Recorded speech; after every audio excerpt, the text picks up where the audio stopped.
Hello and welcome back to the channel where we are building a video game from scratch using Love2d and Lua.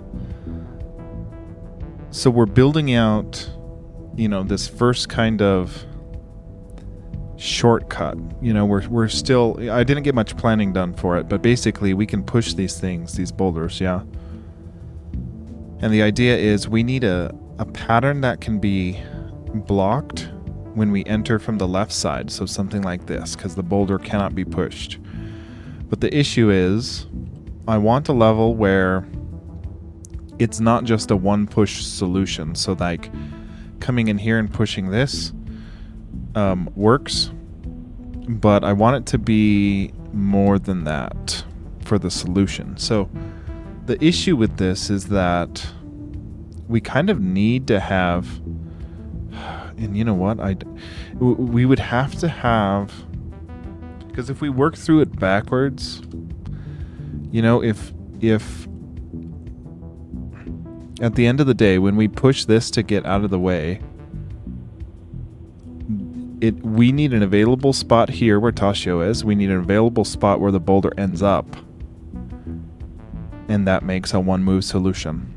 So like, in order to make it a more than a one move solution, we would have to make it so that we either branch out the pathways a bit more. Like maybe there's two, maybe there's a pathway of two walkable spaces with boulders both there. But dude, yeah, I'm thinking of like how we can structure the boulders so that, because ideally, and this is what's tough, is like if there was a boulder beneath this one right here, then it's not a one push solution because we need to get this boulder out of the way. But we can't get that boulder out of the way because it's pushed up against two adjacent pieces, so it's kind of stuck. So in order to get it free, we're kind of just stuck, because like pushing that in gets it stuck. Then we can move that, but we can't pull the boulder, so it's kind of just stuck there. So what do we do? Because maybe we have it. Okay, now I'm thinking maybe we leave out this middle boulder so that we can access the middle, and then once we access the middle, see how, okay, so let's go with that for now and just kind of play around. So if the one that's in the middle is off, which is this 3-4 one, I think, because right now it's still, oh, that's not it.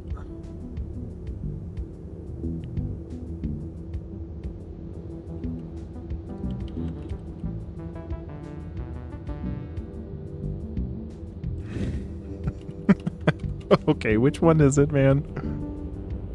3, 4, 3. Let's just see what line the first 3 is at on the pushable. First parameter of pushable 3 means it is the column 3. So 3 over, 4 down. So the one right here, 5, is the one we need to turn off in order to have an empty middle. Okay, so if we do something like this, where the solution was something like, because yeah, I do kind of like the idea like this, something like this would make it so that you can get inside here, but pushing this way doesn't help. So like we'd want to be able to get in there. See, this doesn't work, because, well, let's see. If there's like, I'm thinking if there's like a pit right here, well, still, then the solution is you just push this and then we're done. So we have to get away from that. But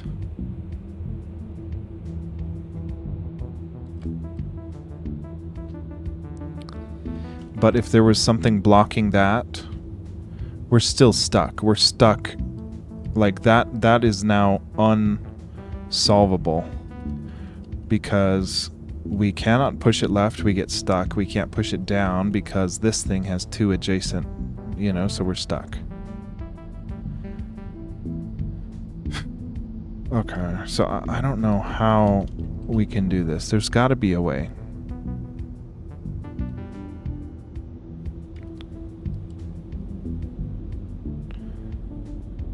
Now, earlier in the dungeon you get to get to this spot, there's a way we can push this above a pit. So it's like we can't go on the pit. So if there were like a pit, oh god.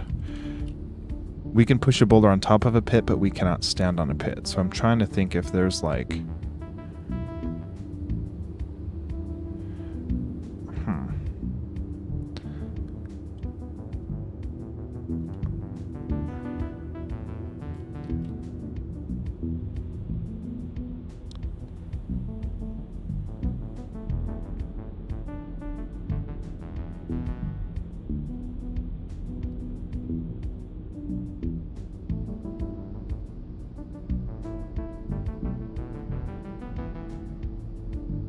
I think we need to give ourselves another space because we just get stuck. Like, this thing has to be pushed. Gosh, I think we need to scoot everything over by one.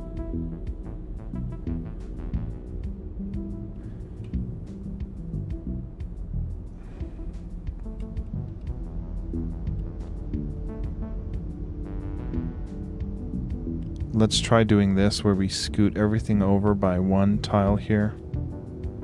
Except this 2-5 we need to keep, so we need an extra 2-5, and that should give us a sort of cross with an extra boulder on the left side of it, if we did that right. Yes, okay. So now, see, look, yeah, we're still stuck. Gosh. Yeah, we're still stuck with just a one push solution, yeah. But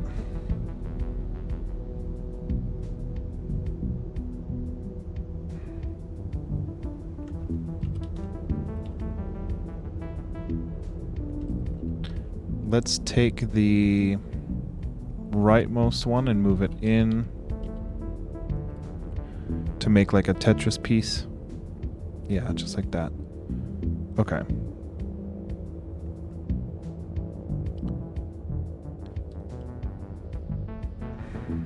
Okay, so if it were something like this, then we can't push this rock down and we can't push this rock up, but this rock is stuck. Because we have to be able to move this other boulder. So maybe we can have a pit up there that Tashio cannot go, but the boulder can go, which would allow us to push the boulder on top of the pit to the left, which would then free up this one to go down. So let's try to do that and see how that works. Now we do need... I think the game is still messed up with oh, it doesn't fall in a pit. It only falls in a chasm, and we were having problems with the chasm yesterday, so this might work. So above ground, let's put little pits here instead of tree stumps.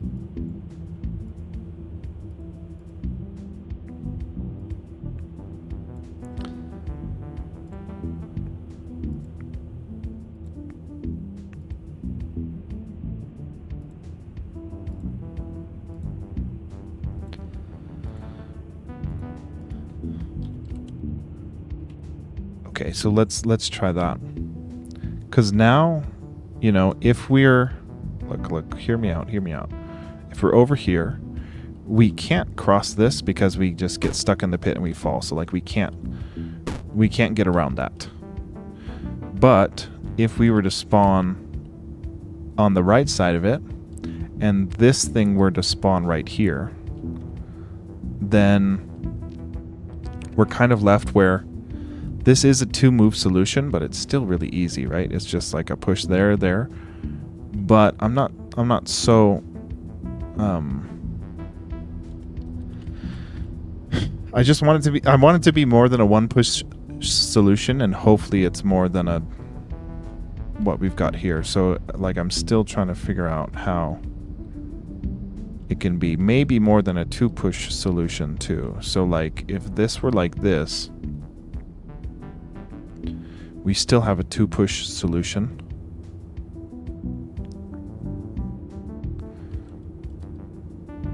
Well, just like that. Okay. So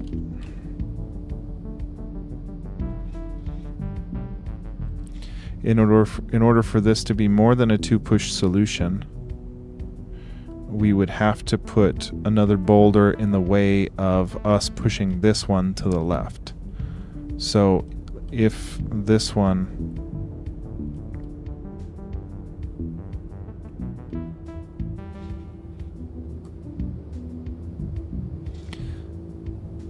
I'm kind of thinking if there was like one up here and one right where Tashio is right here, then they'd have to get in there to push it this way and then this way. So what just happened there? That could work. I guess what we're looking for is like, let's build this out again. Okay, so we'll start with, we know we need 2-5, yeah. 2-5 and 3-5, because that is what prevents the player from coming in from the left side. So we at least need those two. Yes. So that stops them there. But then I'm thinking, then we do the diagonal cross right here with this top one, because that would prevent us from unblocking with this one and getting in right away. And it would make us have to push up and then in, push left and then down. And it's not like difficult, but there is a wrong answer, you know? So maybe we do this. So if this is 2-5, then we also want a 2-4 right above it. And then we want a 3-3, right?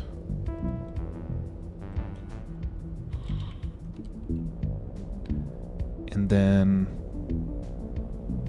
and then a 4-4.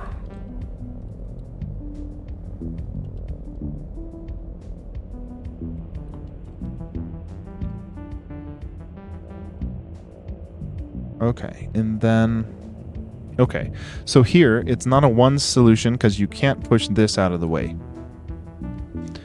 But you can also, you can do this and then this would get it stuck. So you do have to come in this way and push it like that.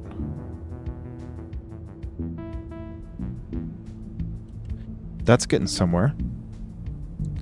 It's at least like the easiest way you could solve it would be, you push one of these, then you push this one, and then you set it free. Then it leaves this kind of crooked shortcut for you. And then we have to set these as key items so that they don't reset, or set like this specific boulder that's blocking this to be a key item where you left it. We have to figure that out because we can't leave. I don't want the player getting stuck by accidentally leaving a boulder here in this space and then walking around or something like that. So we might have to manually set the boulders to like a shortcut discovered setting. Okay, you can't cheese it, which is good.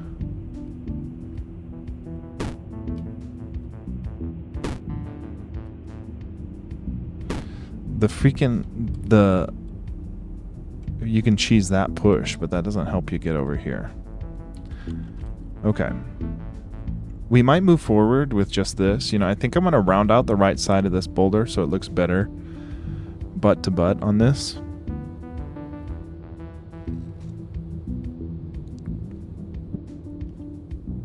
let's do that.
Okay.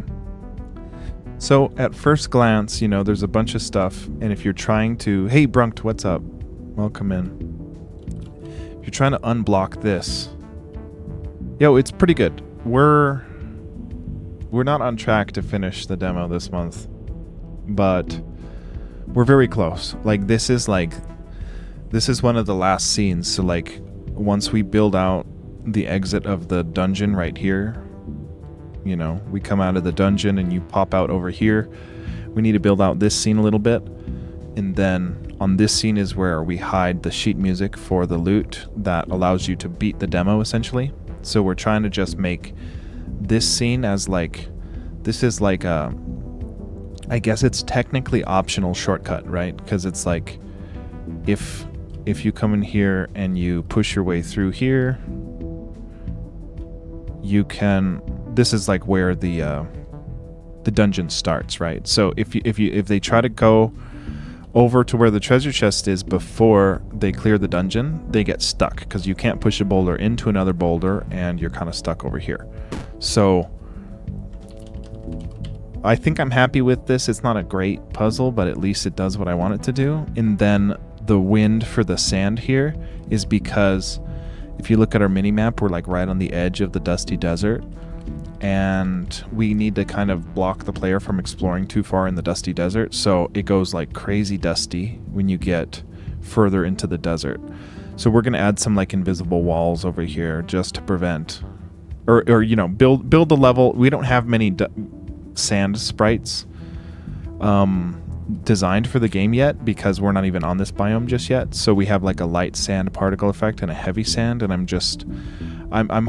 gonna put like a little sign here that says like high winds prevent explorers from traversing the sands or something like that, so that it kind of just like is an excuse for why you can't go very far.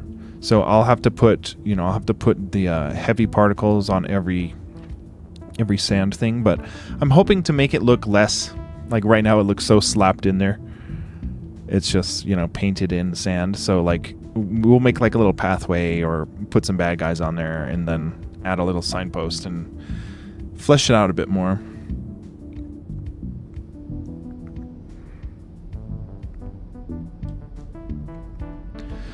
Okay, so in terms of like different ways of solving this, you know, at the end of the day, you have to push this boulder either up or down, and the way to do that is to free that space, and then you can push it. Okay, and then we need to set the key items, right? So it's like once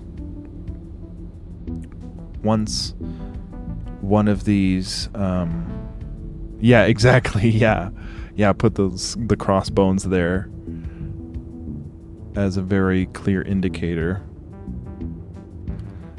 Okay, let's see where we have this like key item. I want to say we have this key item thing. A pushable reset original position. So if it's a not key item, okay. So basically, we need a way to trigger our game when the player successfully solves the puzzle, and that would look like,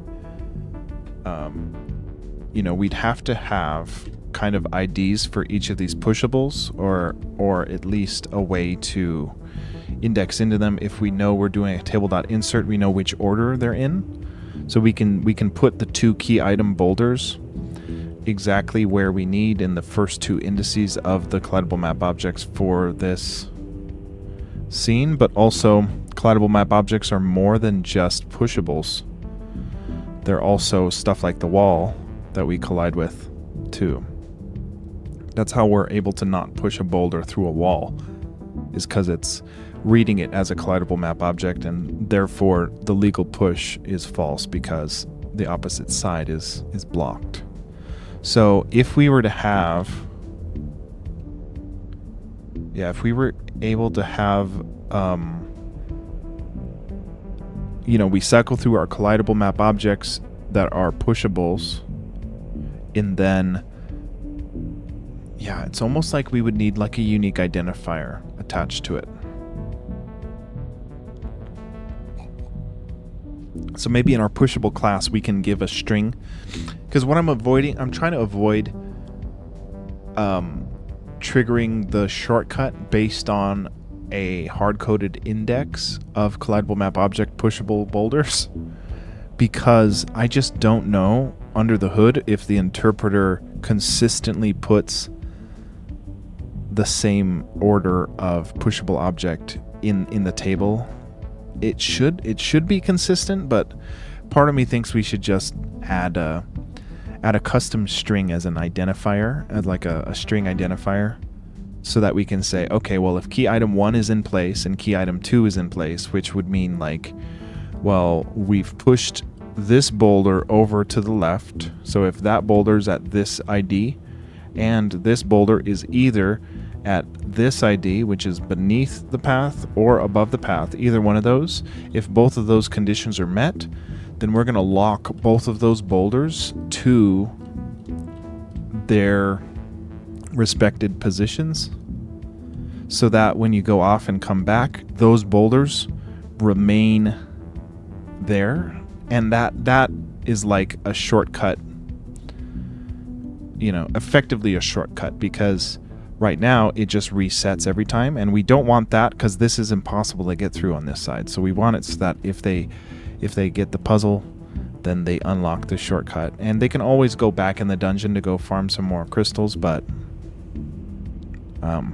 we also unlock a shortcut to the desert, so they don't have to walk as far. So I'm thinking we add like a string identifier to each pushable object, and it'll be like a key item 1 and 2. And then what we need to do is check at some point in time, probably, I don't know when we would do this.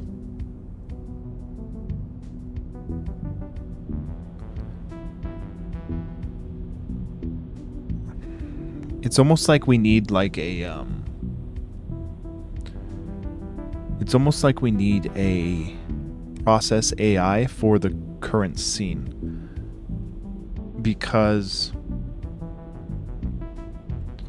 with our geckos and stuff, we don't want to have to ask if there are any geckos, process the AI for every gecko, because most scenes don't have geckos. So it's almost like we would, we can't just willy-nilly in our scene say, okay, well, if the boulder with a key item on puzzle 1 on scene 7-6, if that's in the right spot and the other one's in the right spot, go ahead and change those key items to true so they don't get reset on the screen transition.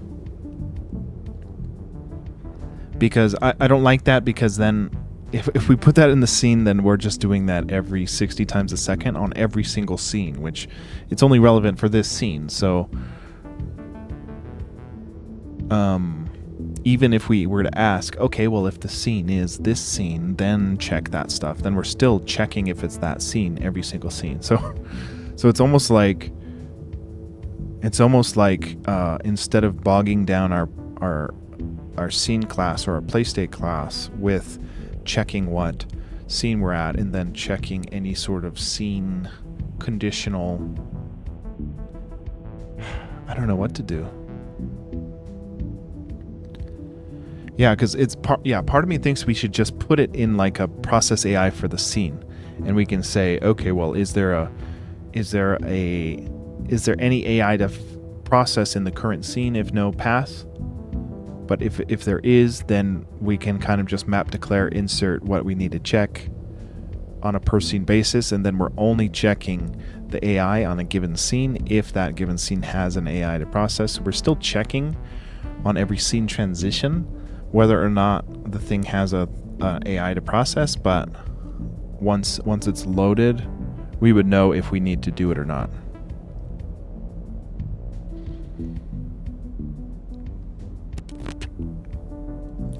I don't know though. It's crazy. It's like I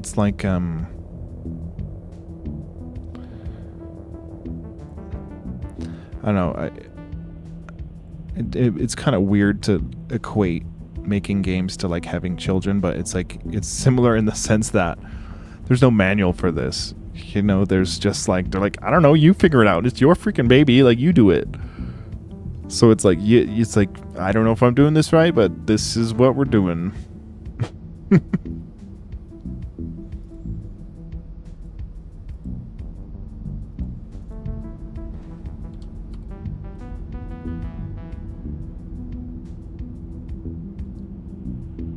Okay, so yeah, I guess instead of trying to do that process AI, you know, we're behind schedule for the demo. We just got to finish this thing. So it's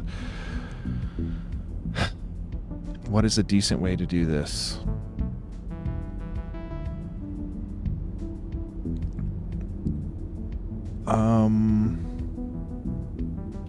At the end of the day, what we need to do is run a couple of checks, right? And we're checking if two specific pushables are in a specific location. So we need a way to only do that check if we're in the scene of map 7.5, which we currently are. So like if we're in map 7.5, then let's go ahead and run those checks. So for now, we can just dump it in the play state and say, okay, well, if our current map row is 7 and current map call 5, then go ahead and let's just check the pushables from that global map table. And if they're equal to the corresponding locations, then we will go ahead and make them key items, which should it should keep their positions, because right now if we go off and come back, they get reset. So we need to do it where we switch the key items if they solve. So I guess what that could entail is I don't like dumping it in the play state. I really don't. But in order to, you know, we'd have to come up with a whole system to handle it for every unique scene. But right now we're only trying to do it for this. And it's like, maybe what we can do is, since we need a similar sort of behavior from our treasure chests, you know, our treasure chests can become opened and then they stay opened. So maybe we can put whatever we define this as a scene event state, you know, like a scene event state that says, okay, well, the treasure chest in here is open. The boulder in here is a key item. So go ahead and just update that, and or when you save it, go through all the event states on every scene and make sure you save the current state of those scenes, because yeah. Okay. So I guess we'll, yeah, for now we'll just dump it in the play state, and then we'll moving forward, we'll try to do some sort of event state for every map so that we can handle that stuff a little easier.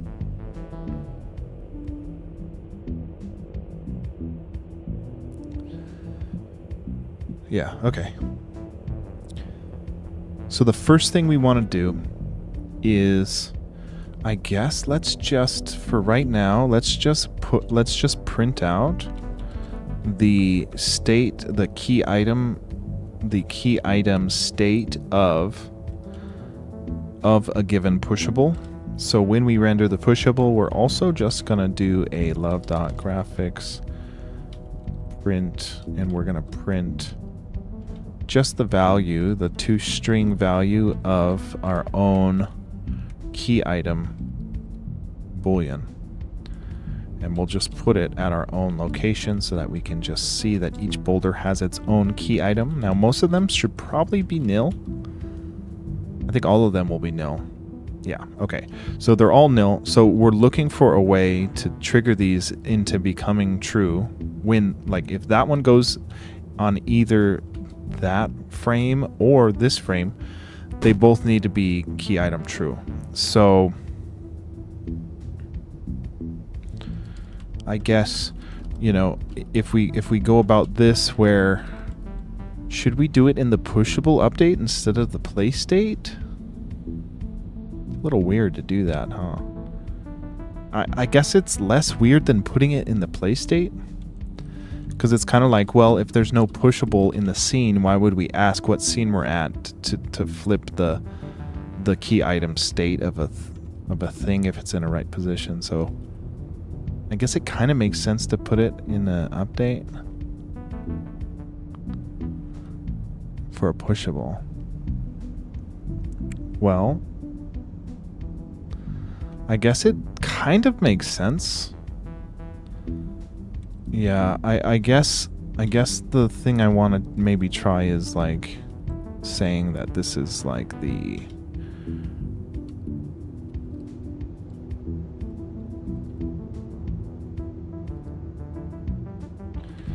what was it, 8.5? 7.5. Okay. So in here we have this kind of current map for the scene view, so we're kind of just going to say, well, if the scene view's current map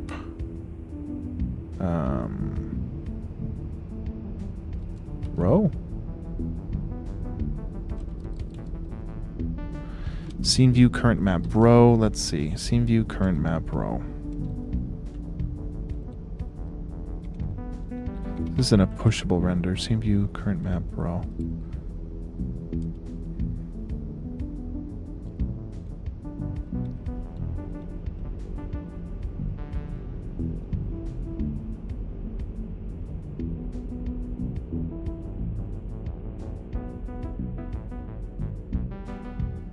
Okay, this should be 7. If this isn't 7, we're doing it right. Okay, cool. So row and then column should be 5.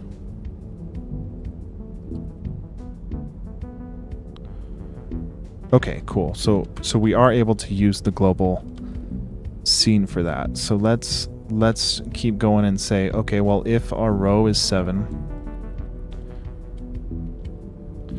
and our current map column. Now, I guess this is kind of weird because we'd be doing this for every pushable, every frame. So yeah, I guess it does kind of makes, well, I don't know, trade-offs, right? Like, because it's like, if there's no pushables, then we wouldn't check at all, which is good. But if there are pushables, then we would check 7 times for every pushable. So I don't know. If the column is 5 and the row is 7, then we want to go ahead and check the key item state. Now, for now, what we can do is just cycle through. We can cycle through our current map. So like we want to go to our global map at 7.5, right? Because we know we're in 7.5. So we would say, okay, well, let's go into map 7.5 and we go into the collidable map objects table. And we want to say, well, if the v.class type is equal to boulder, then we want to check the Actually, for right now, we just want to say key item gets true. Because we want to just see if we can change those things to nil on this scene. So if these are true... Oh, it went back to nil. You see that? It like started as true and went back to nil. Huh.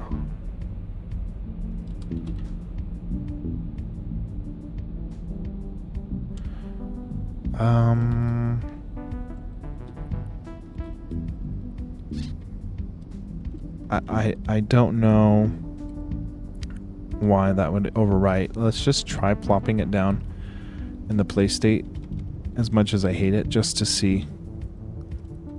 Just to see. Okay, that doesn't work either. So maybe it's not a class type boulder. No, it should be. Oh, it's a pushable type. It's a type. It's a type, not a class type. Type.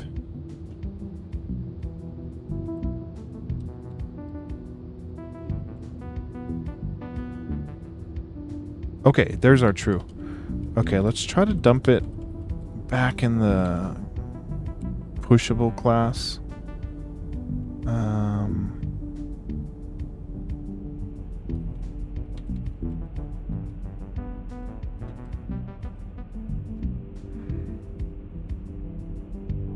Okay, so we do have the true. Okay, so look at this. Now that they're true, if we push this and unlock the shortcut, if we go off screen and come back, they remain in the same place. So we effectively made our shortcut. But what we don't want to happen is someone push this boulder over there, and then now if they come from the left side next time, they walk through the boulder and clip through.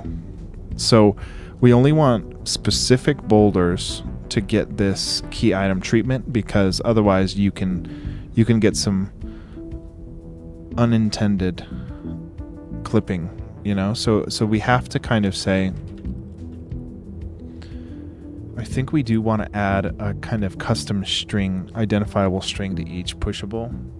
Well, an optional one, right? So what we can do, you know, we don't want to do this just yet, but we want to say that this is, I want to say that this is just, or shortcut 1, you know, shortcut 1. And we only want to do this if they're in very specific spots. So how we would do that is every pushable is a V, you know, it's a value that's stored in that collidable map object. So when we insert it, we need to just be able to pass in an extra parameter, extra optional parameter into the pushable class. So we're going to go pushable. We only have 2. Oh, we have a type and a key item. Okay. So yeah, I think I want like an identifier string, which is a param. Yo, Loki, what's up? Good evening. So it's going to be equal to nil or the string that we pass in as the identifier. So now we can optionally pass in a parameter. It has to be the fifth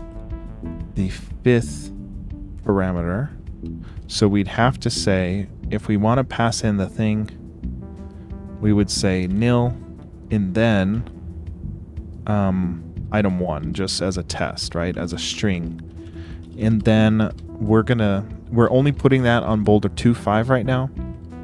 And then what we can do is in our pushable class kind of just say, well, by the way, if our self has an identifier, if we have an identifier, then let's just go ahead and print what that identifier is. And we'll print it at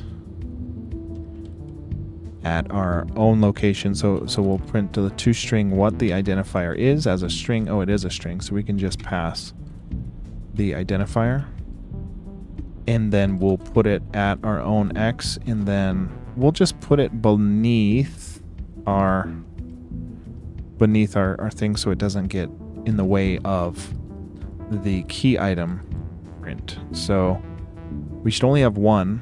There you go, item 1. So item 1 is stuck on item 1, which is that one. Cool. So we have an optional identifier. So now we can kind of just say like, well, we know the 2 key items that need to be set is going to be this one that's stuck. Like this one's mainly blocking our way. And this one right here also. So item 1 is our first key item. So maybe we can say when we insert it, we're going to say, let's just call this key item 1.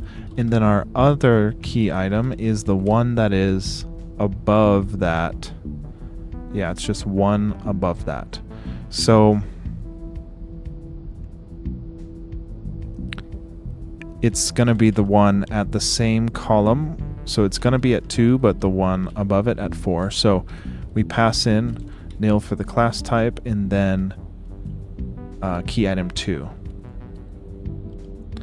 Now, not all of these need these unique identifiers, but this is what I was saying where like I didn't trust the table.insert to consistently insert into the right index, because we have other collidable map objects like wall tiles that would also be getting added, and I just didn't want to hard code the index. So right now key item 1 is over there and key item 2 is over there. That looks right. So now what we can do is, instead of having it nil here, instead of resetting it to true, put another stump below the boulder right of item 1 so you can't push it down. Right of item 1 so you can't push it down. Well, we need to be able to push it down to unlock the shortcut. Like we need to be able to either push it up or push it down, right? So like pushing it up also frees this. We do need that. Yeah, we do need this boulder right here, this key item 1, to be able to be pushed either up or down. That's the only way to set it free. Oh, unless, yeah, because this isn't a key item, so this would reset every time. Then you wouldn't be able to move that one boulder in the path that clips in.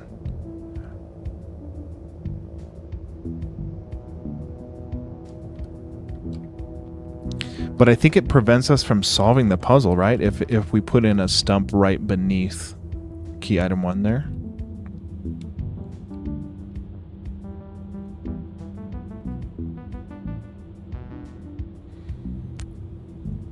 Like you're saying, like a stump right beneath this one?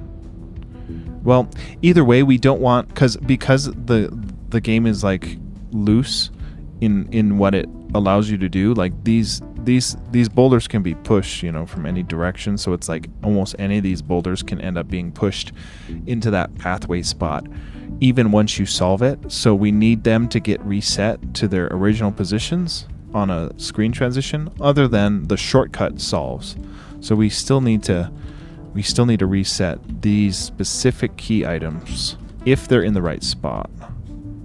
So beneath the right one on the path. Yeah. So like beneath the right one. So if we had one there and then one here, yeah, we still have this issue of like being able to push a lot of these out and around and then in the way of the path. Like, yeah, I don't know. It's just too much freedom of pushing boulders to prevent people from putting a boulder in that clipping spot. So I think we just, I still think we just need a way to reset only the key items. And then we need to trigger the key items upon a certain condition.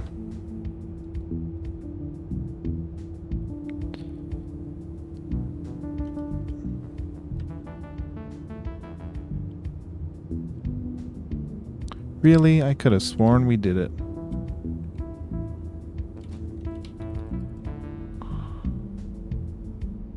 Oh, shortcut one. Yeah, okay. Okay. So basically, if we're a V-type of boulder, then we also need to check our identifier.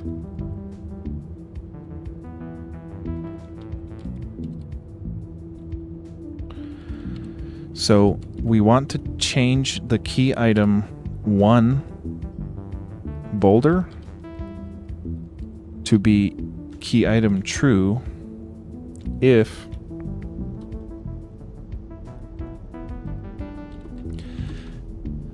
it's in the right spot. So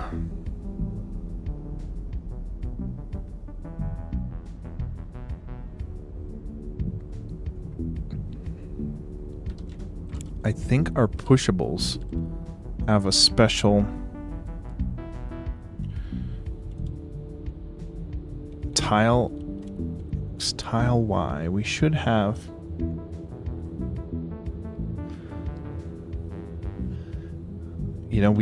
I'm looking for a X and Y. That's what it is. So it's okay. It's a little weird. I'll give you that. X and Y is not the X in pixels, but it is the X in pixels.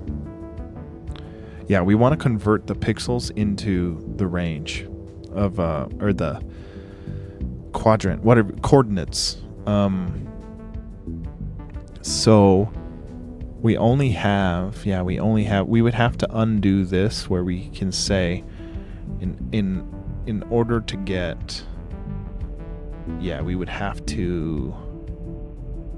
we have pixels, we need to convert. That would mean we just divide by tile size?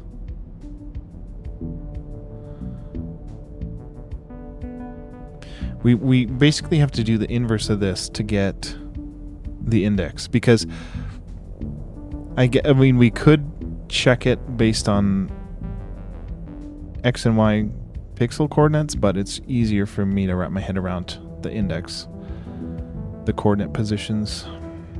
I have to come up with a name for those.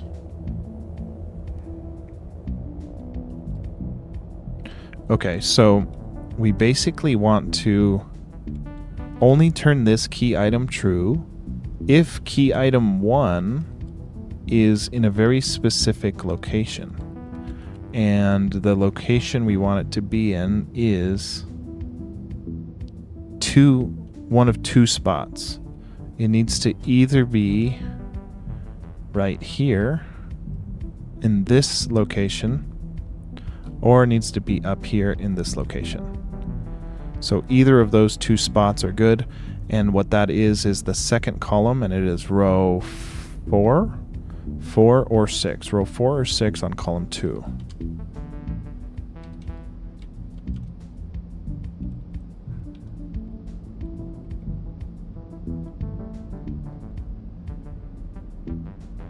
Okay. So instead of asking, we have an X position in pixels, but we want to convert it to an index, a coordinate index instead of a pixel index or pixel coordinate. God dang it. I don't know how to differentiate those two, but we have an X that we derived with this X was originally what column we were at. So if we want a column of 2, we would say, well, if self.x, we would need to divide by 2. Just do the opposite of this, right? Where we would say, let's divide by tile size and then add tile size.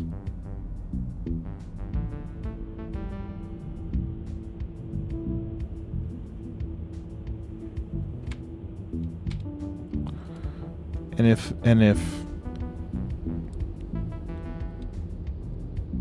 that would get the index, but we need it to be equal to 2 into that column 2. So if we revert the pixel position back into a tile coordinate, and if that is on column 2 and our identifier is equal to key item 1, then we would trigger it to be a key item, which it looks like it is a key item. We can't read it because key item 2 is in the way, but it looks like it's true. If we push it to the left, it should be false, which it doesn't. Shit.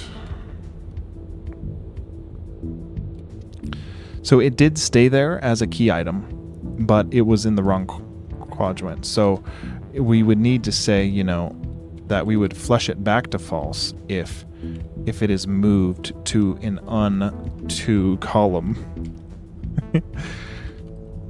Yeah, we would switch it back to false. So let's get, yeah, it should be true here. We can't really see it because we print junk, but true, and then see, it should be false there.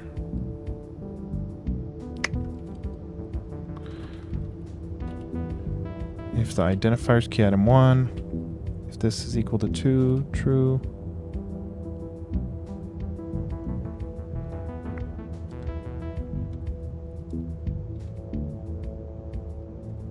Oh, we're setting it to true anyway right here. Okay, let's try this. Yeah, we're looking for true initially on a column of 2, and it gets set to a false as we push it left. Nice. Okay, it's got set to false, so now it gets reset. But if we were to push it, oh gosh.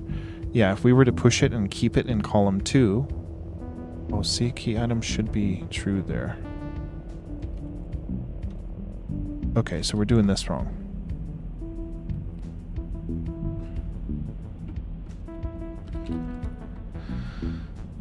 Okay, so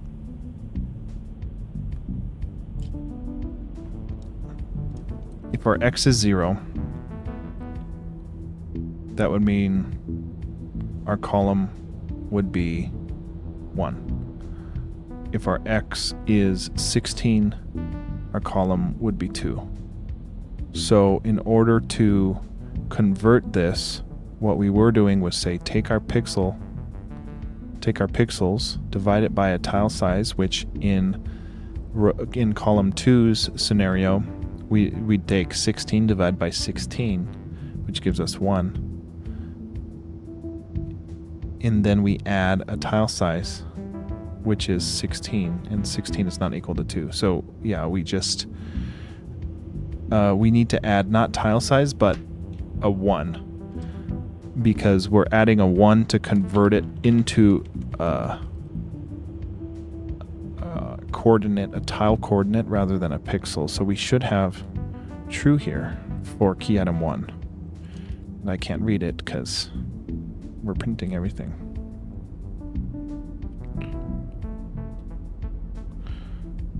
Yeah, see, it's still false. Shit. Okay, so if the x position of here is 16, which is column 2, we say 16 divided by tile size is 1. 1 plus 1 is 2. Therefore, a key item is true.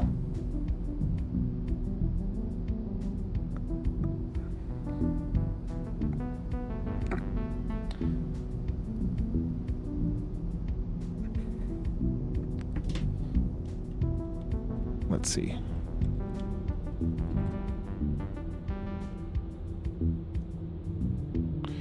Okay, it's true now.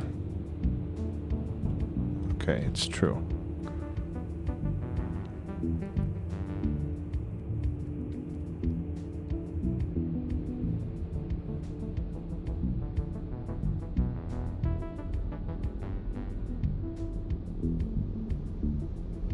I guess let's print up this and make sure it's 2.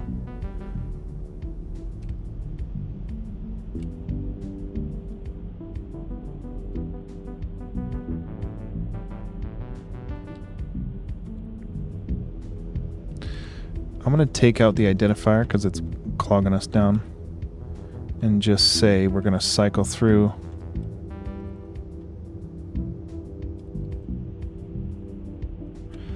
We're going to cycle through collidable map objects. If we're a key item 1, then let's just print up this value here.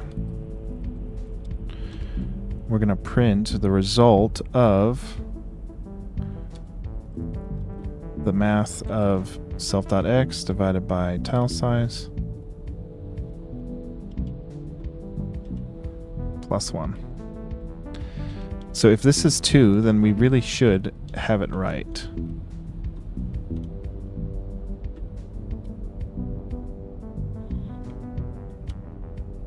Yeah, we're looking for this to be equal to 2.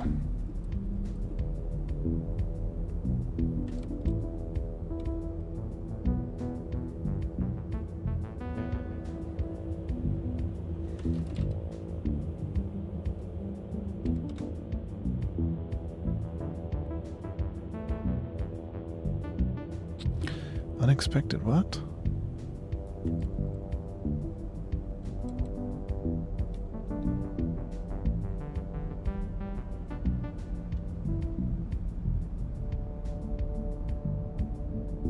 Is that 2? Can't see shit. It should only print one thing there because we only have one key item that's a boulder. So maybe if we don't do it,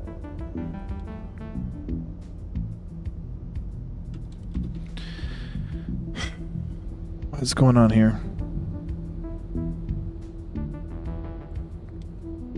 They should only have one print. I know we're cycling through, but it's just our way of saying only print the identifier of a key item 1, which there's only one that's doing that.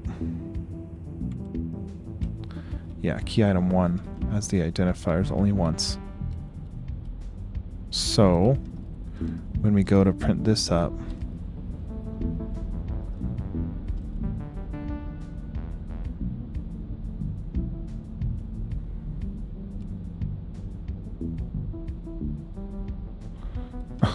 okay, I saw 2. I thought I saw 2 there. I don't get why there's other numbers. That means there's other things with an identifier.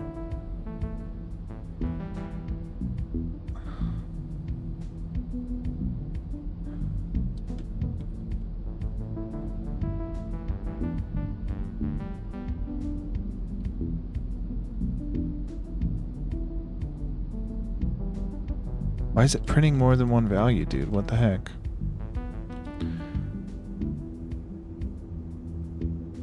Because we don't have a way. We don't have a way to print up just the boulder that we're trying to talk about without kind of cycling through our collidable map objects. There's very little, there's very little, if we had like a test thing and we just increment test at this point.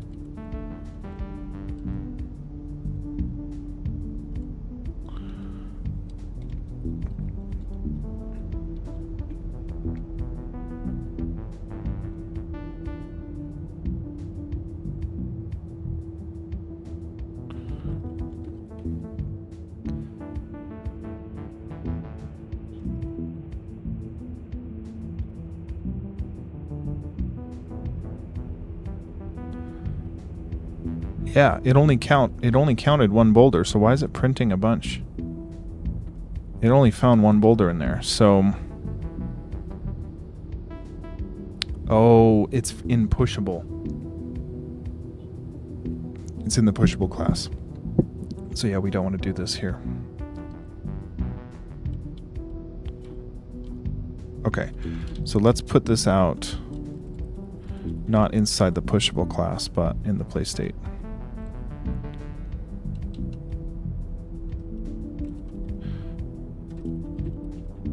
Okay. So we should get a 2. Oh, come on, dude. What? Not self x, but vx. Right? Yeah.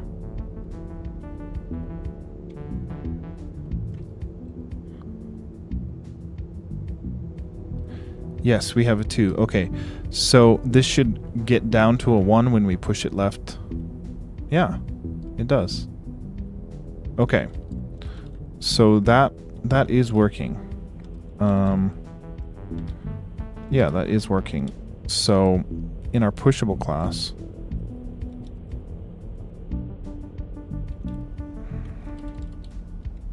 we want to say, yeah, we want to trigger this to true if our X position is equal to a column of 2, which it is when we start here. That's why it says true. But then we want to turn it to false if it is not equal to 2. So that's why we had the else key item false here, but that was just turning it to false altogether. Yeah, see, it's false there. So it's like, if it's true, do we break?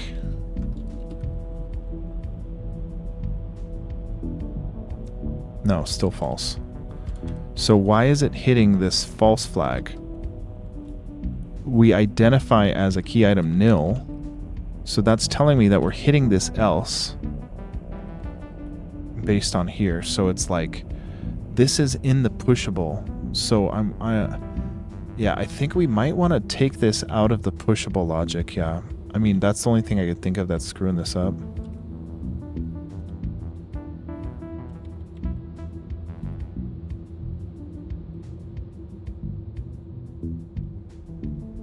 Yeah, let's try to do this in the play state, I guess.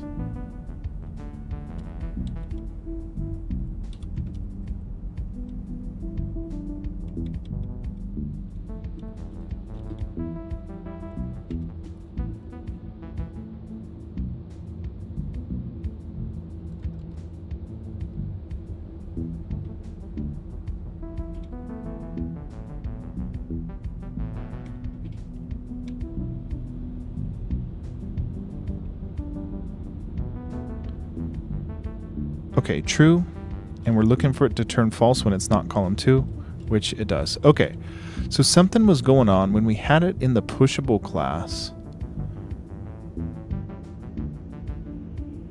Why would that have a different outcome, though? I don't know why. Okay, well, either way, we're going to be fixing this anyway.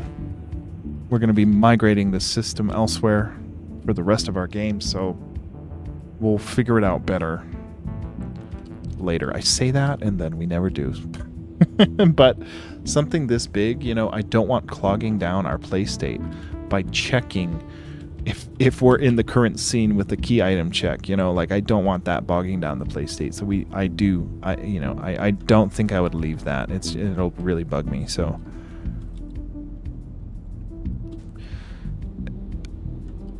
okay, so we have this. Okay, so now if key item 1 is anywhere in a column of 2, it's treated as a key item. So that means anywhere we push it, as long as it's in column 2, if we go off and come back on, that boulder stayed and everything else got reset, which is right. So now we just need to do the 2 specific things, which is if the column is 2, then we need to check if the row is 4 or 6. So we'll do the same thing where we divide by the tile size, we add 1, and then we check if it's equal to 4 or 6.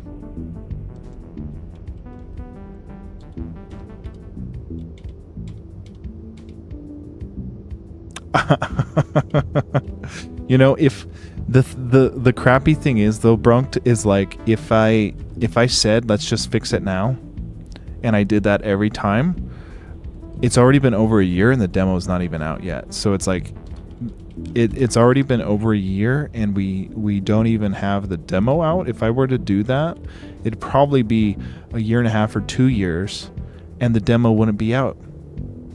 So it's like, it's just, you know, one of those things.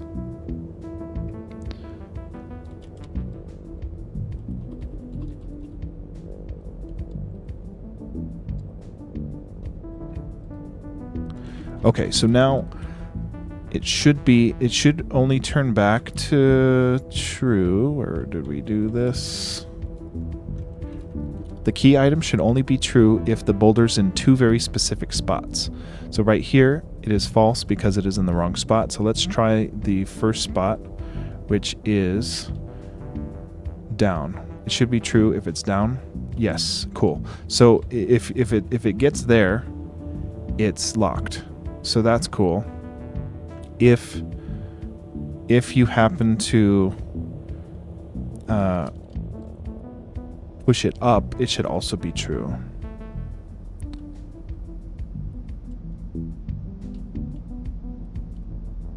Cool. Now, we technically...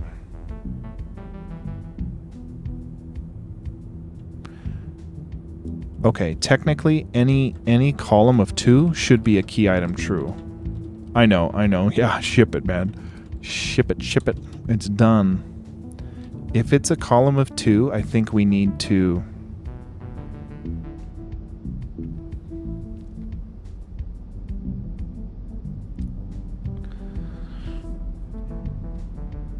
Because what I don't want... Because with this scenario, it's like, yeah, if you play perfectly, it will remember. But if someone comes in here and does this, where they accidentally push it twice, then they go off and come back, then they're stuck. Because they pushed it one thing further. So it's like, if it's a column 2, I think we just need to say, okay, we're for sure a key item true at that point. But if we're a key item... Yeah, I think we want to do that. Because...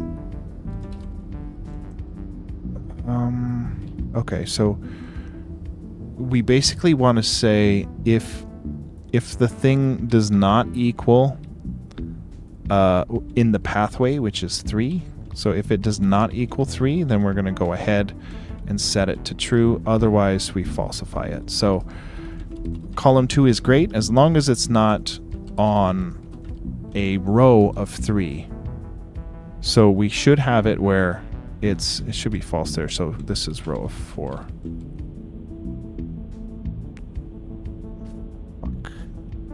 5. Yes, okay, so it's false here. Now any column of 2, it should be true. So let's try down. Should be true, should be true, should be true. Cool.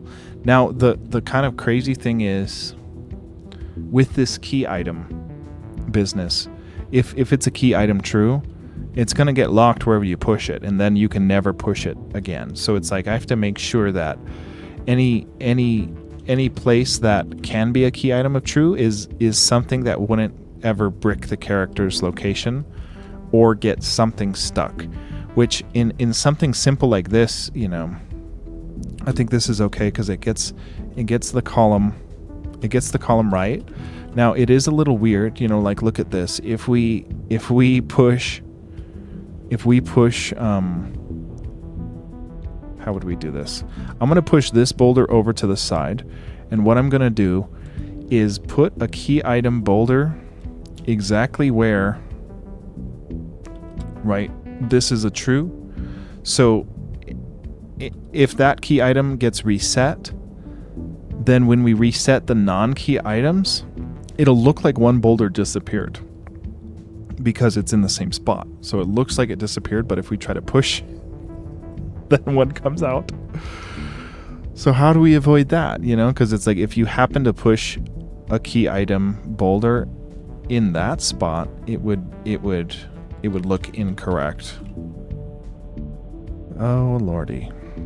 So we could say, okay, it has to be in that 4 or 6 position, but then the 4 or 6 position is still that same issue. Unless, because the other key item is this boulder above. So if this boulder ever gets here, then that'll be true. Then it'll prevent that issue from happening. So let's try that.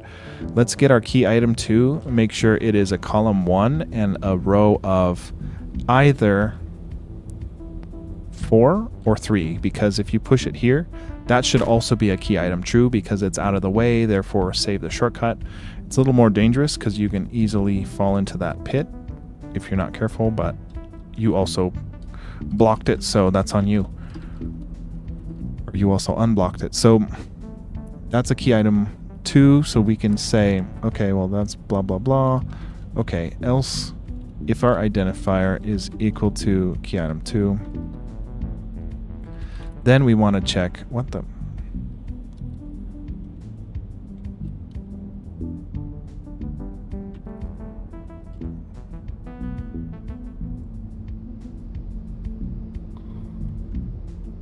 Okay, if our identifier is this, we want this needs to be a column of 1, and then it needs to be a row. I forgot. 3 or 4. Row 3 or 4.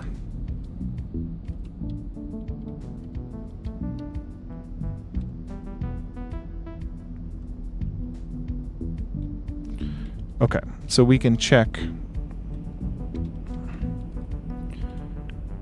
We can check our column first to be equal to 1. So we for sure need a column equal to 1. So there's that. And if that is true, then we need a row of 3 or 4. So then we can check the Y position. And we convert it into a tile coordinate. And then we check if it is equal to either 3 or 4. So we can say 3 or 4 here. Can we do that in parentheses there? 3 or 4? Yeah, we should be able to. Then, if that's the case, then we know that this key item 2 identifier becomes true. And if it is anything other than 3 or 4, we want it to be changed into a false. Otherwise, it's just nil. So maybe that's right. Did we save it? Okay. So let's see. Does it turn to true if we push it here? Ooh, it turned to false, which is totally wrong. That one's true. What the maybe they didn't like this. Let's try just equal to 3. Oh, just equal to 4. Let's try that.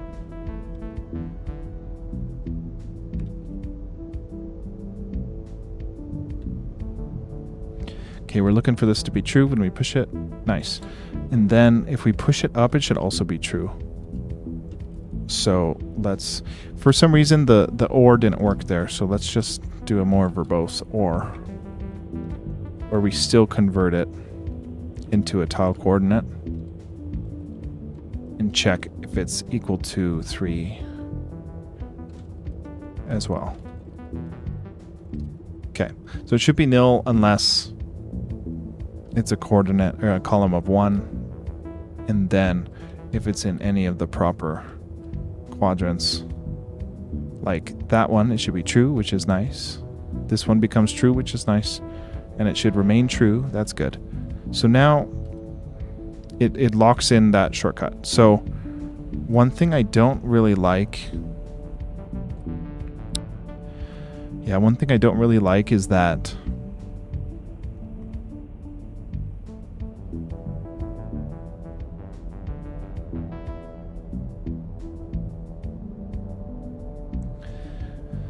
this doesn't unblock the pathway, right? So it's like,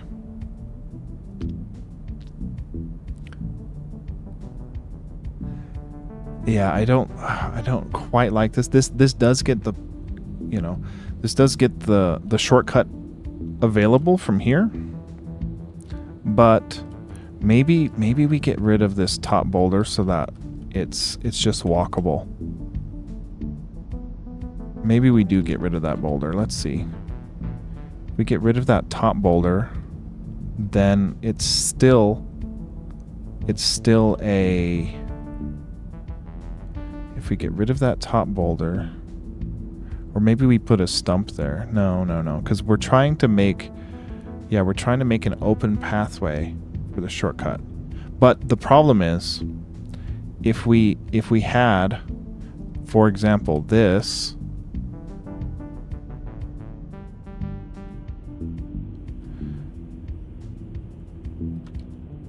Yeah, the issue I'm trying to avoid is that we could add this secondary boulder as another key item only if it's right here out of the way. Then it becomes a key item, then it's just there, and then we have an open path, and we can totally do that. But if we were to push any of these boulders in this spot, actually no, that's fine. That's fine. Okay, so I guess we just do that. We'll add a third key item.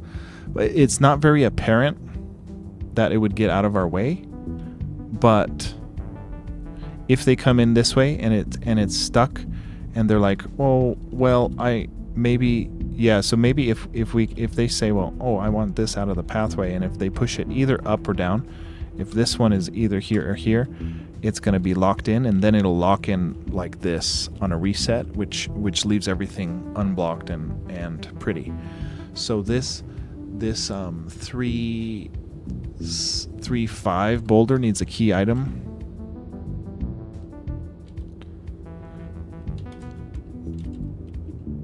And we'll call it key item 3.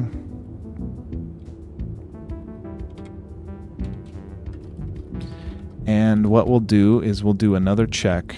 See, I don't like putting this in the play state. It is so gross, but for the demo's sake, I think this is okay.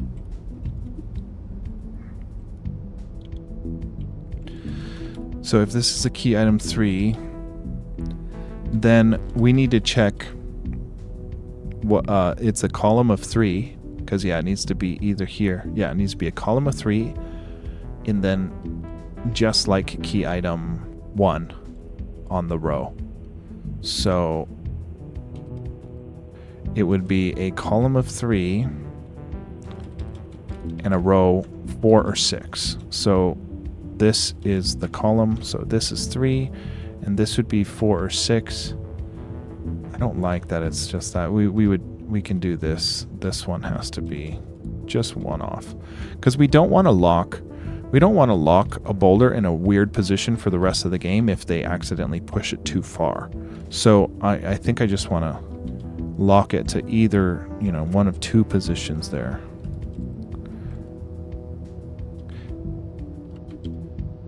And if they don't do it on the first try, they'd probably do it on the second try, because the only way to not get it locked in as a key item would be to push it more than one puzzle piece away. So if we go in here and solve it normally and just say boom, boom, boom, we've got a true. So everything gets reset except the trues. And then we're stuck. So then either they're like, oh, well, let me get this out of the way. And every time they do it like that, I guess we could add an extra option. Well, if it's here, we could lock it there too. But at some point they come back and it gets reset here, and then instead of getting stuck by pushing it this way, if they push it this way and they're like, oh, and I'm stuck. So let's reset it, and they say, okay, well, now I'm just going to push it either up or down, and then it becomes true. Then it's locked, and then when they come back, then the pathway's open. That works.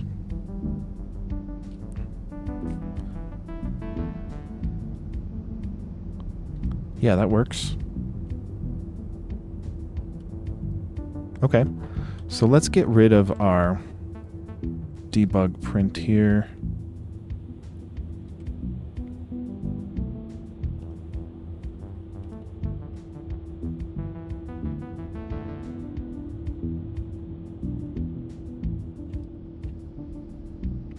And we want to go to our pushable render and take out that as well.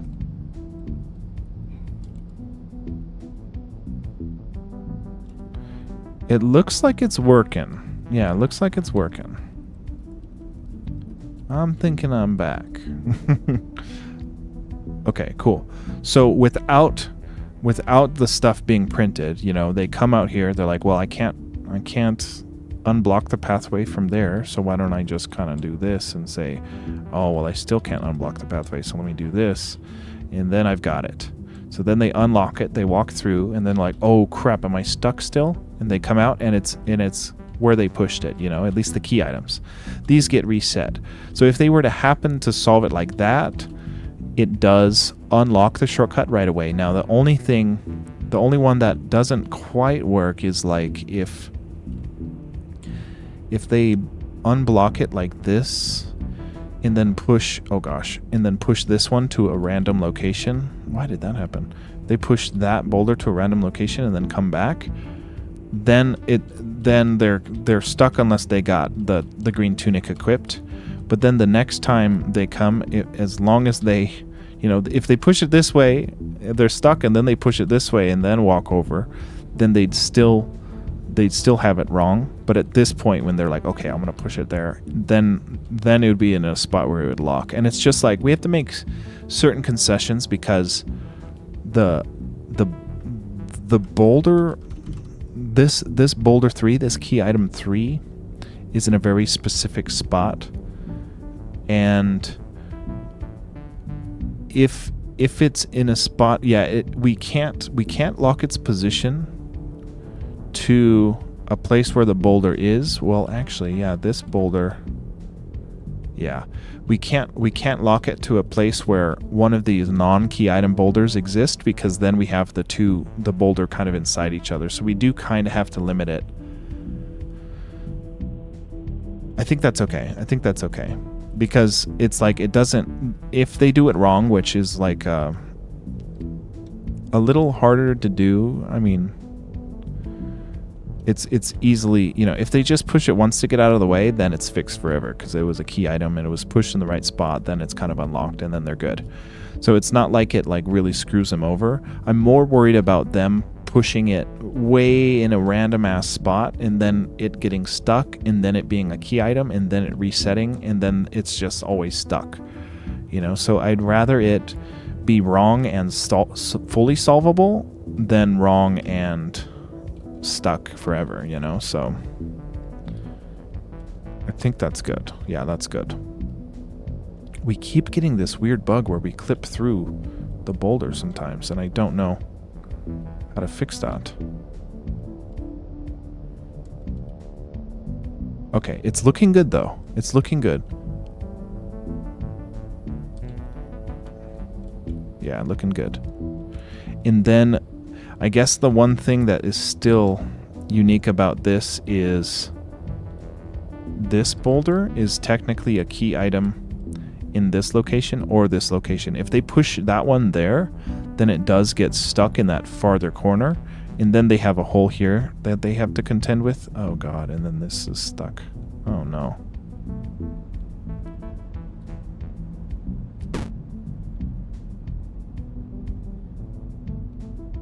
Oh, what just happened, man? What just... Yeah, we might have to scoot this over a bit so we don't have a scenario like this. Or indent. Shoot. Yeah, we almost never want to put very particular walls flush against the side like this. Yo, thanks for hanging, Brunked. Yo, thanks, man. Yeah, have a good night. Yeah, I think we might want to scoot this over one. Let's try to do that.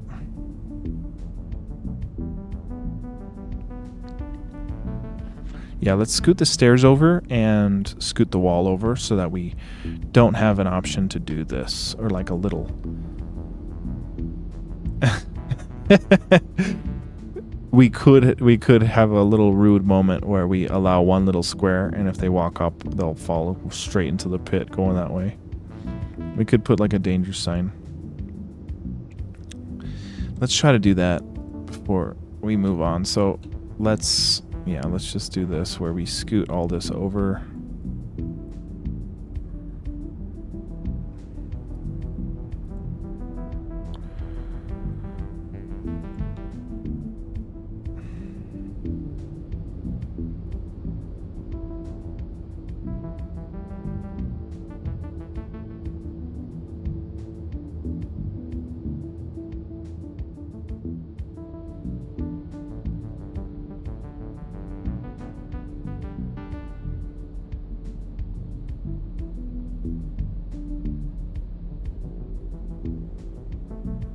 I don't know, I don't like it at all.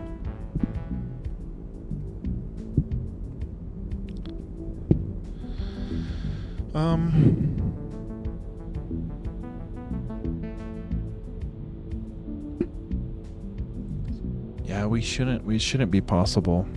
And you know what, now that I think about it, I think you can kind of daisy, like, tiptoe. We might have to make the pits a little more sucky. Because, look, if we... Oh, shit. I guess... Okay, no. I guess that's okay.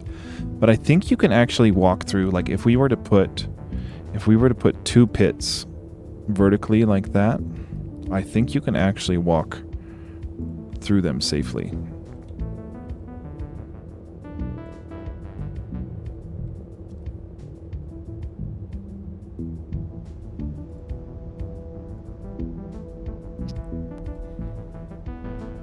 Let's try it.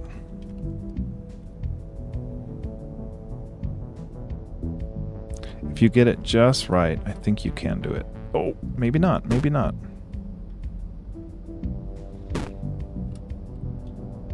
Oh, see, you can. Yeah. So if they were to manage to get, yeah. So I think what I'm trying to say is, like, if they were, you know, if they get this key item stuck down here, then they come up here, they unkey item this one, then they could technically walk through and clip into the wall here. If they get it just right.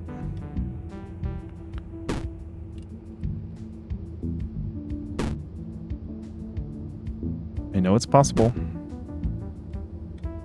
Shit, I know it's possible. We did it. So we know it's possible. I just failed at it. So we can't allow that. We have to make some kind of concession where we say, well, this wall right here comes in. So yeah, we essentially want this. Let's copy all of this in the ground level and paste it one over. And then we will erase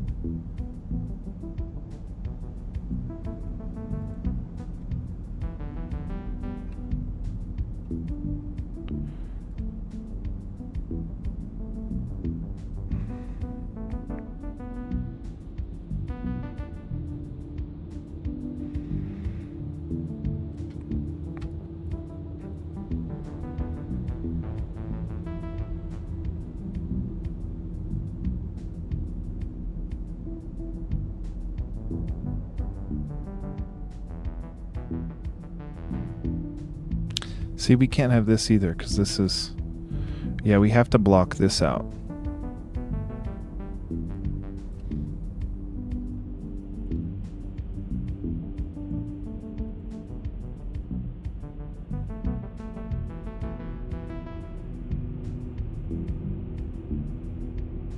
Yeah, okay. So if we want to stop that clipping issue, this would be a danger zone. If they walk in here and go right, they'll fall straight into the pit. But another thing is, if the boulder, oh my god, if the boulder's a key item and it's in there, then when they walk through, they'll clip and then they'll just teleport through it. Son of a bitch, man.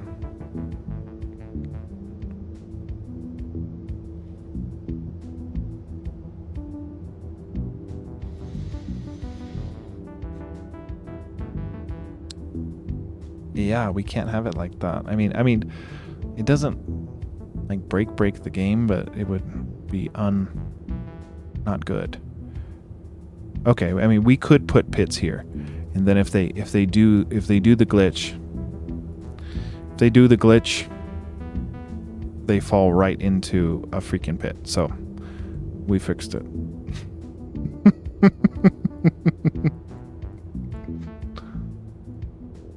It is also like a little tease of what's to come up there, so I guess that's fine.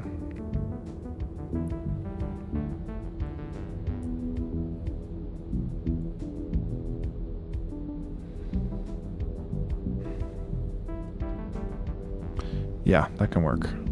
This is so ugly though. Why is this black bar is just so off?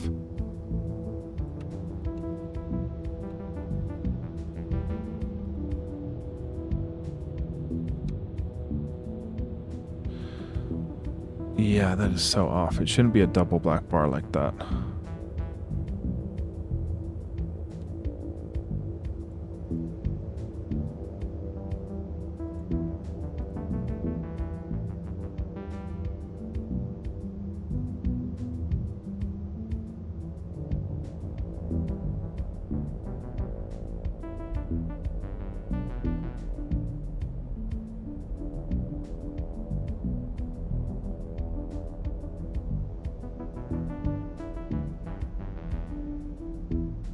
The heck's going on, dude?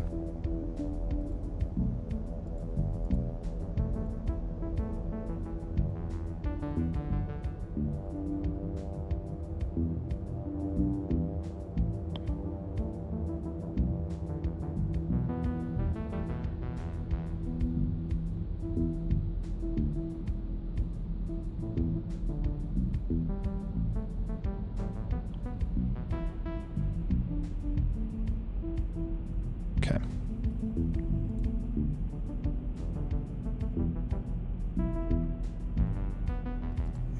Yo, Brightside's gonna be happy we worked on some chasms today.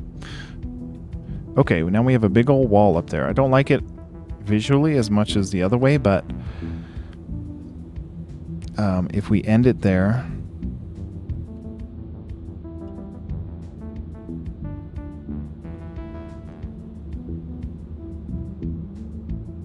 I guess we could give it the wall, but then visually the transition looks really strange.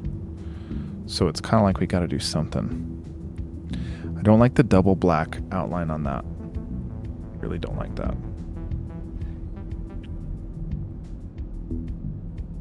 That's okay though. I mean, this is fine. Cool. Okay, so the next question is we need to put the treasure chest on this scene too. And we need to build out the exit for the dungeon here. So why don't we just go ahead and put the exit for the dungeon there, and then we'll call it a night, and we'll do the treasure chest placement for the tome tomorrow. So let's build this out. It's right next to the flower is the entrance. We can probably scoot it up by one so we can put the door where that flower is, so the warp zone hides inside of the door. So let's try something like that. And we can do another kind of mirroring that the entrance of the dungeon is, where it's like going to an above ground level place. So we can kind of mirror it in a way. So I guess what we could do, is like as a starting point, just kind of like take something similar like this and place it over here on the ground level layer as a sort of mirroring. But we can shorten it, right? So it's like we want the hole to be over there, so we can say, okay, well, yeah, we want this to actually be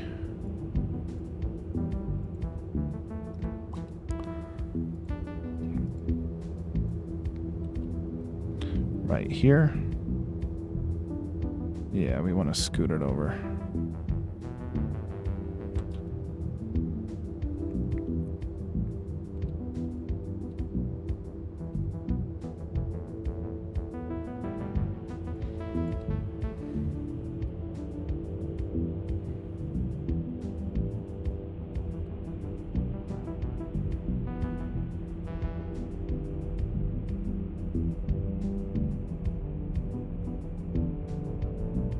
Okay, so there's the door, but we just want it to look different than this. So if there's a door, we kind of want it ending on the corner there, so we can kind of say,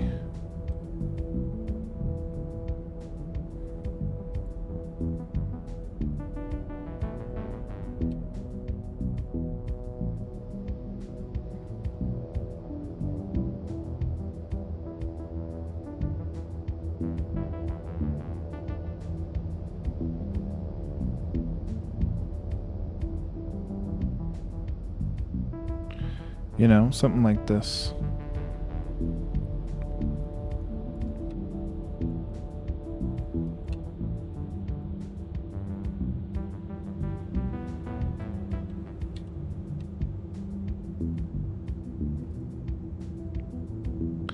We don't want to put... Yeah, man, we don't want to put edge pieces directly adjacent to a wall because that's how we get mistakes.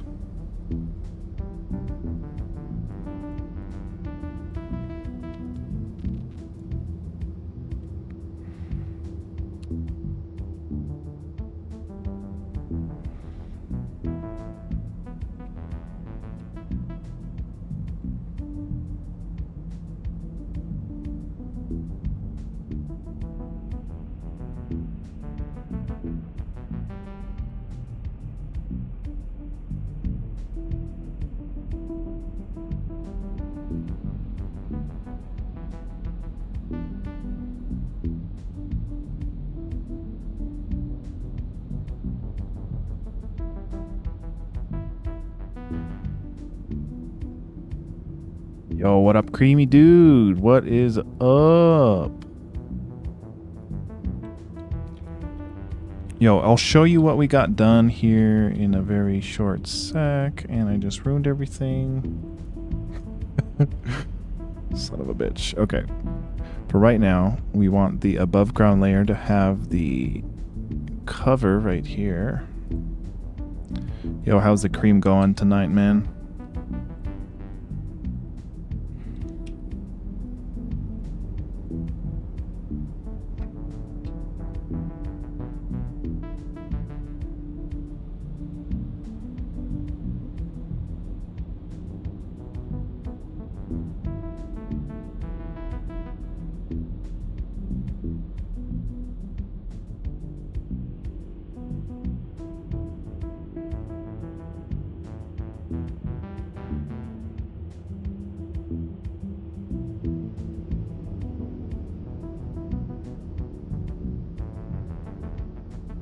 Okay.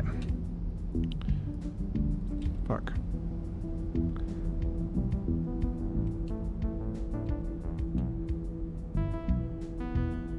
There we go. Nope.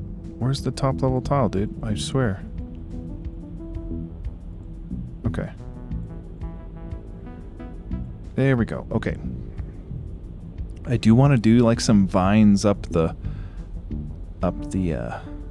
wall here. I think would be cool. I forget who said that. Maybe yeah, man. I'm about to call it here. Got work tomorrow, but I'm about to call it. I'll show you what we got done though. I'm just gonna try to finish this so it's not so ugly. This is like the exit of the dungeon. So we want like a little bit of sand, teasing that the sand is like, the sand biome is like right over here around this corner. This is just placeholder, but yeah, we need to fix this nasty shit.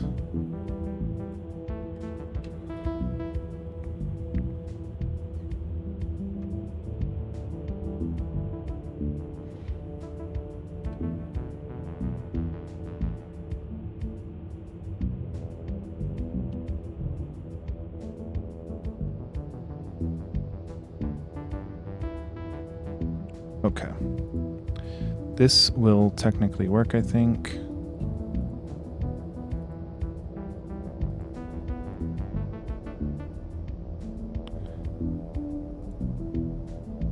Ugly, man, ugly.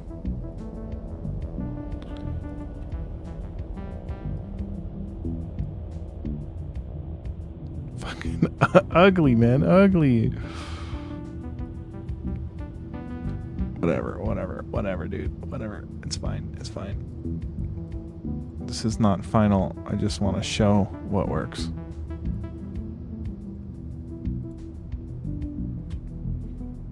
Okay.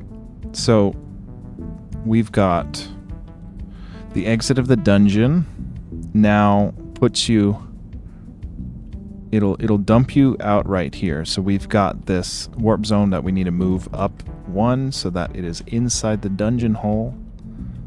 And it's what? Dungeon 1 finish, Dungeon 1 exit. Yes. Okay, so the warp from X needs to, or the warp from Y needs to be up 1 by like that. So 1 higher. We didn't save it and we're fucked up on Tmux. Oh my god.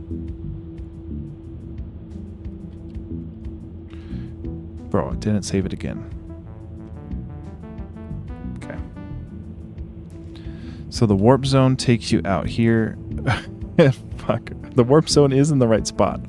Okay, we just need an above ground tile. Okay, so that's in the right spot. We just messed up our tile. We need to put a top level tile, these ones as a top level tile. So I'm just gonna copy them and place them in the top level tile layer right here.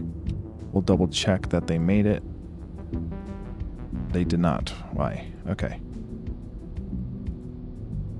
Okay, so what's cool about this salto is like, this is like, you know like in any Souls game or whatever, where you know, like in Bloodborne, you light the lantern and you kind of get a shortcut.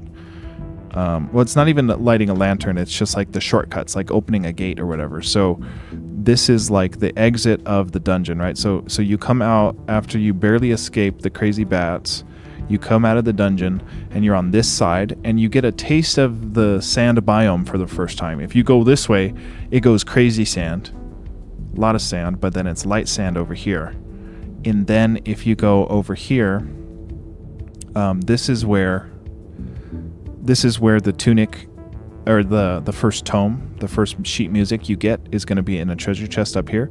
And then this is like a little puzzle, because if by the time you find the first dungeon, right, you're like, oh, here, this is the dungeon entrance. But if you try to skip the dungeon and you try to go this way, you're blocked by these rocks.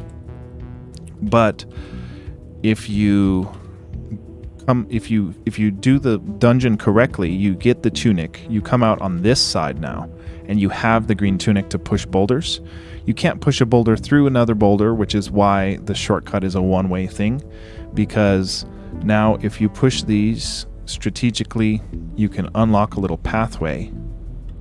And if you unlock that pathway, they remember their position. Like these boulders remain unlocked.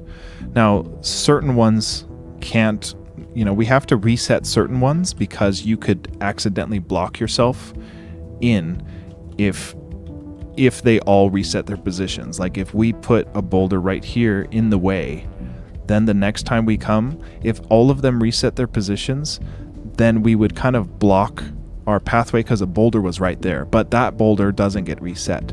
So we have very specific boulder reset spots so that you can't cheat the game and get stuck, basically. So only the 2 boulders that are like essential for placing the shortcut get key item status, which means they reset themselves, or they don't reset themselves, so that the shortcut can persist. So now once you open the shortcut, now instead of, if you wanted to get to the sand biome without doing the whole dungeon, you don't have to work through 6 screens of the dungeon. You can just go through your little shortcut here, which makes it also easy too if by the time you're in the sand biome, you've got access to a meditation spot here for your element recharge. So, I need to add the treasure chest here with the sheet music in it. Over here, we need to make this look prettier, obviously, but this is technically the exit of this only dungeon in the demo. So we'll need to block off the sand, the desert over here. We'll probably put light sand over here too. Like any adjacent tile to our sand will probably have light sand, and then every tile that's here will have the heavy sand. So this is looking good. So like this is like once we put this is another one of those things that I didn't think through, in estimating what I needed to get done here in April, was I forgot that we had to do a freaking one-way shortcut puzzle. But we've got it now. it persists. It just doesn't persist through saves.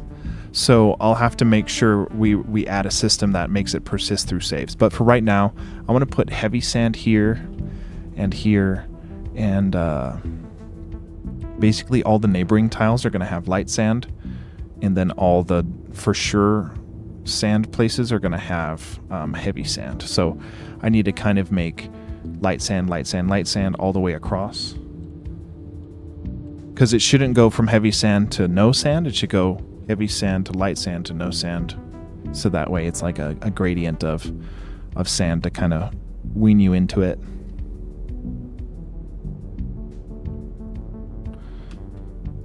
So it shouldn't be too hard to do that, but we will need to add, we need to add like a little hint of sand as a hey, there's going to be light sand on this tile going inwards,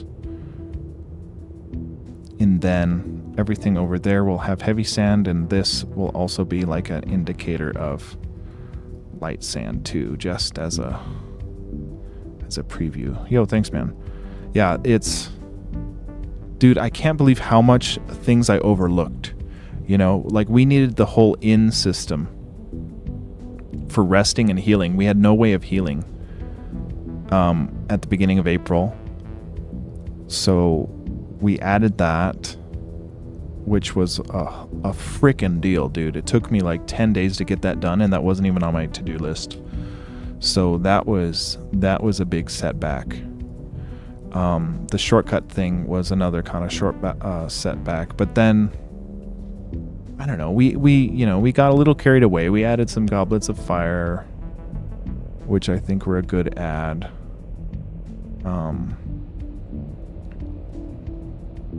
But yeah, let's I think what we'll do is we'll just export, we'll just add those neighboring tile sand systems,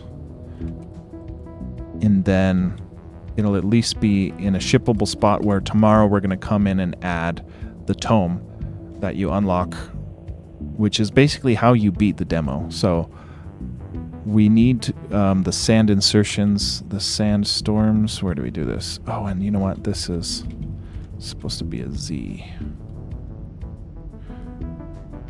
Where is our sand system?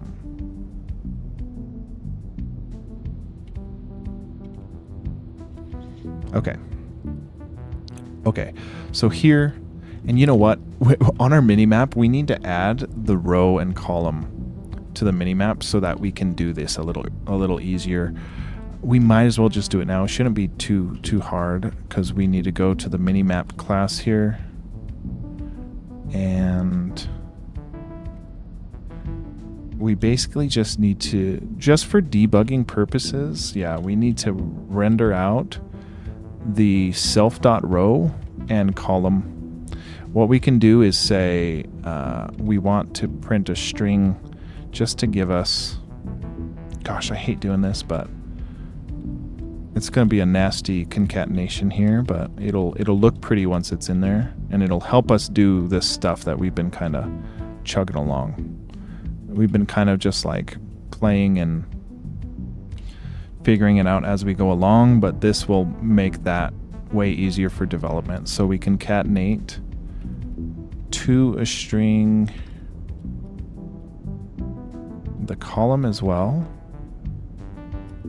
as finish off the end bracket there, and then we will put it at 0, 0 essentially, so that we can see what minimap we're looking at, what scene we're looking at on the minimap. So now, we got this 7, 5, 7, 6, 7, 7. So now we can kind of see, what index is Mage's Castle at? We can navigate over. Mage's Castle is at 9, 2.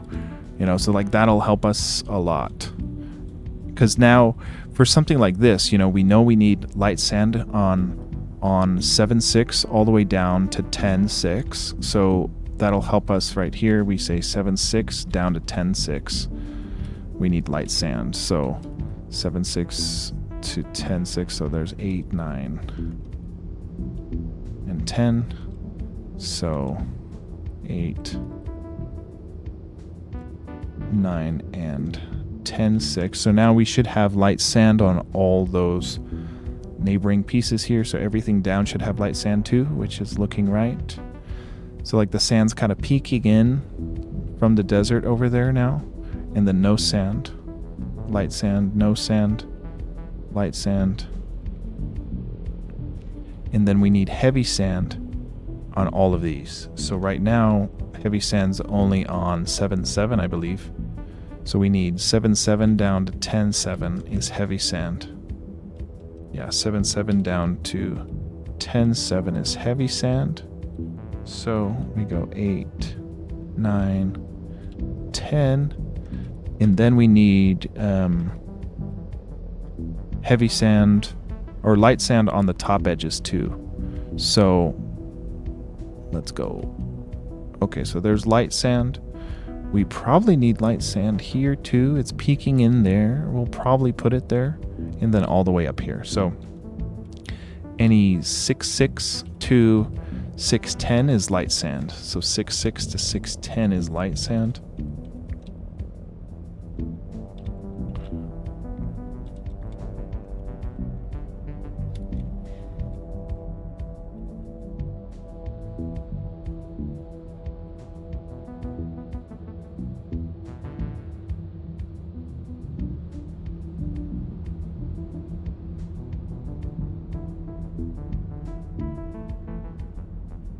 We need some heavy sands, but yeah, so now we've got like the sand peeking in over there because we're close to the desert. Yeah, I don't know if I want them necessarily on this one, but I like it kind of teasing that there is sand over there. Same with like the volcano, right? Where the volcano will peek in ash before you get to the volcano. The ash will kind of peek in. So we could... Okay. Yeah, so all this needs to be heavy sand. So all of the... We need 7, 7 to 10, 10, all heavy sand. So 7, 7 to 10, we all need heavy sand. So this secondary 7 needs to have an 8. Oh, come on.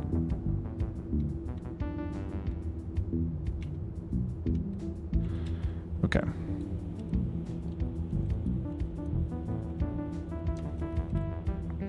So yeah, heavy sand all the way through. We should have two rows of it now. So this should be heavy, this should be heavy, cool. And then this should be heavy, cool. This should be heavy, nice. Okay, so that's looking right. So we just need all the way down to 10, the heavy sand. So there's 8, and then we need 9 and 10.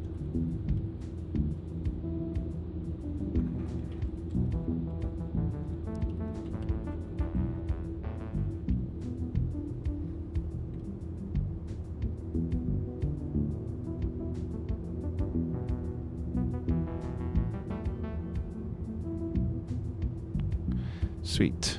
Okay, light sand. I think this is it. Nice, yeah, super heavy sand. I like all the bones out here. Cool, yeah, all heavy sand. That's looking right.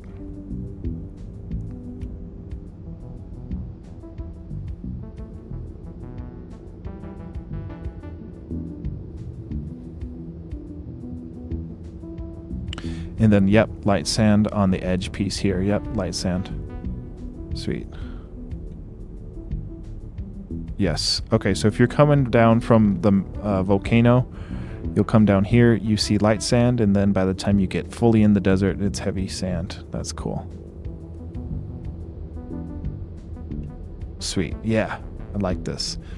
I'm thinking to just put a bunch of geckos in the desert too, so like you can run by them, but they'll probably get you. There'll be probably a lot of them just to kind of deter people from going over here. I don't know, because it's like part of me thinks we should just only allow them to go like 2 scenes into sand and then physically block them like we do here, where you can't progress any further. Either that, or we just let them You know, we can maybe have it so it's not so ugly of placeholder stuff, and we just put a couple geckos in every scene and just make it so that it's like, bro, this is just a freaking wasteland out here for the demo. So at least it gives them places to look at. But I don't want them thinking that there's a thing over here in the desert just yet, because this is just totally undeveloped. So I think we might make like 4 or 5 explorable scenes for the heavy sand, and then we'll run into either a corrupted pool or an unpushable thing to sort of show like, oh, there's a place I can't get to yet. And then when they look at the map, they're like, oh, I can't even get down to this bottom quadrant. You know, so maybe we just make these scenes explorable, and then maybe up here is like where there's like a pathway that you can't get to, so that they can see on their mini map. They're like, oh, there's something over here. You know, there's 9 scenes to explore down here, but we can't exactly get to it just yet. As a sort of tease for when we get to that part of the game. But we've got the shortcuts in place. We've got the sand biome working. The shortcut persists, which is really nice, so that they can kind of set it once and then it's kind of just clear for them. I like it. Cool. I like it. So I think we'll call it a night there. We'll say that we add persistent shortcut 1 to boulder key items.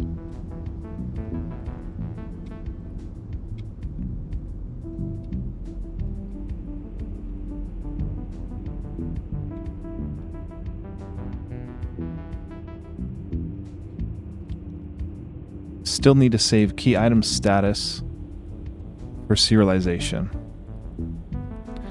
because we don't have that. You know, if you do, oh, what just happened?